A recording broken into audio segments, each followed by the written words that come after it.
家好，呢條係描寫大家嘅 You Mean Everything to Me，我進行會以對愛嘅熱聲影響。而係愛孤獨只拖解答字，而就係愛天線下方。而望來是愛孤獨掉背時。大半愛也愛界驚喜，愛唔知用班個來解幫事，而愛人歡愛只聲音，我愛你愛唱愛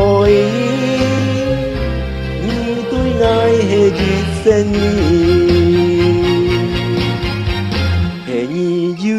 你將會離開我，孤獨界目接交掉拖，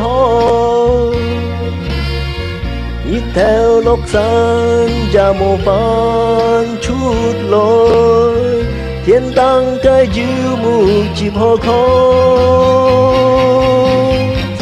所以南愛本本目標。用世界愛轉用春香，我愛你愛唱愛你，你對愛係熱聲音。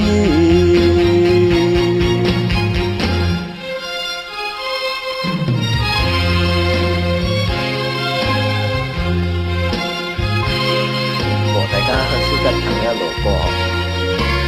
thường hay không cha biết buồn nhẹ nhàng của chị học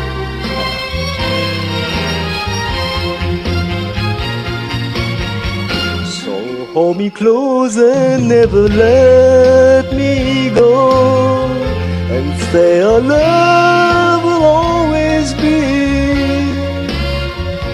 oh my darling I love you so